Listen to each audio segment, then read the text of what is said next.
Office में काम से ओवरलोड हो जाने पर टेंशन, टॉक्सिक मैनेजर का टेंशन, लाइफ में फेल हो जाने का टेंशन, अच्छे पैसे ना कमाने का टेंशन, एग्जाम का टेंशन, घर वालों से होने वाले टेंशन। इन सारी अनअवॉइडेबल सिचुएशन से हम काफी ओवरथिंक करने लगते हैं और हमें पता ही नहीं चलता कि आखिर हम कितने सालों तक सिर्फ स्ट्रेस में रहे हैं। ये एक ऐसा लूप है जो मानो खत्म ही नहीं होता। आजकल जॉब को लेकर लोगों में बहुत स्ट्रेस होता है।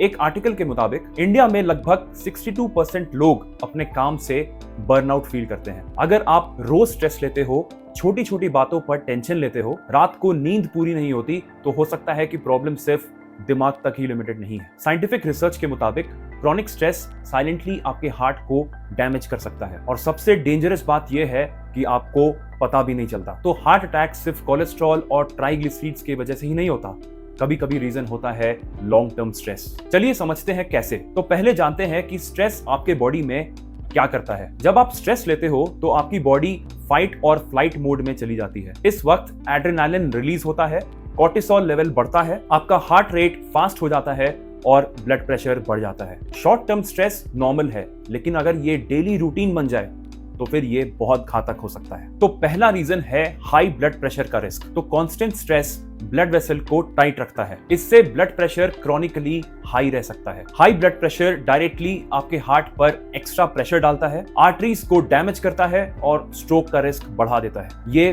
बिना किसी सिम्टम के ही स्लो डैमेज होता है। दूसरा रीजन है स्ट्रेस और इन्फ्लेमेशन। रिसर्च ये भी दिखाती है कि क्रॉनिक स्ट्रेस बॉडी में इन्फ्लेमेशन को बढ़ाता है। इन्फ्लेमेशन आपके हार्ट के आर्टरीज में प्लाक फॉर्मेशन को एक्सेलरेट करता है और एथेरोस्क्लेरोसिस का रिस्क बढ़ा देता है, और ये वही प्रोसेस है जो हार्ट अटैक का मेजर कॉज होता है। और तीसरा रीजन है स्ट्रेस से होने वाले अनहेल्दी हैबिट्स। जब लोग स्ट्रेस में होते हैं तो वो ज्यादा जंक फूड खाते हैं, स्मोकिंग या अल्कोहल बढ़ा देते हैं, एक्सरसाइज बिल्कुल बंद कर देते हैं और लेट नाइट तक जगते हैं। ये इनडायरेक्ट फैक्टर्स हार्ट डिजीज का रिस्क डबल कर देते हैं। इसलिए स्ट्रेस सिर्फ इमोशनल प्रॉब्लम नहीं, बल्कि ये लाइफस्टाइल को भी डिस्टर्ब करता है। चौथा रीजन है स्ट्रेस के कारण इर्रेगुलर हार्ट बीट होना। सिवियर स्ट्रेस या सडन इमोशनल शॉक कभी कभी पैल्पिटेशंस, इर्रेगुलर हार्ट बीट और even temporary heart muscle weakness trigger कर सकता है। एक कंडीशन होती है जिसे लोग ब्रोकन हार्ट सिंड्रोम भी कहते हैं, जो एक्सट्रीम इमोशनल स्ट्रेस के बाद देखी गई है। और पांचवा रीजन ये है कि स्ट्रेस आपके नींद को डिस्ट्रॉय करता है। पुअर स्लीप ब्लड प्रेशर बढ़ाता है, इंसुलिन रेजिस्टेंस को इंक्रीज करता है और वेट गेन का भी कारण बनता है। और ये सब हार्ट डिजीज के मेजर रिस्क फैक्टर्स हैं। यानी स्ट्रेस इनडायरेक्टली मल्टीपल तरीकों से आपके हार्ट को डैमेज करता है। तो फिर आखिर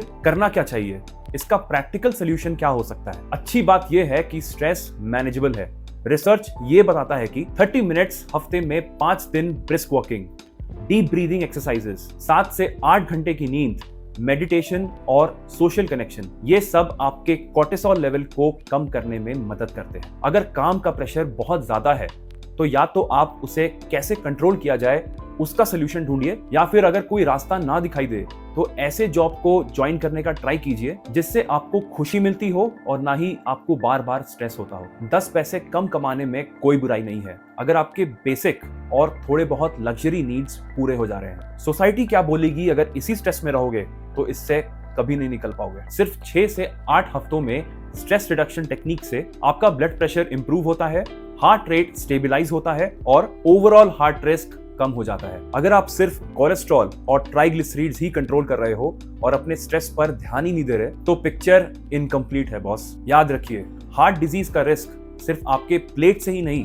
बल्कि आपके दिमाग से भी शुरू होता है। इसलिए आज से सिर्फ डाइट ही नहीं बल्कि स्ट्रेस मैनेजमेंट को भी सीरियसली लीजिए। अगर आपको ये वीडियो अच्छा लगा हो तो इसे लाइक और शेयर जरूर कीजिए, और ऐसे ही हेल्थ रिलेटेड वीडियोस देखने के लिए मेरे चैनल को जरूर सब्सक्राइब कीजिए। Good bye and take care.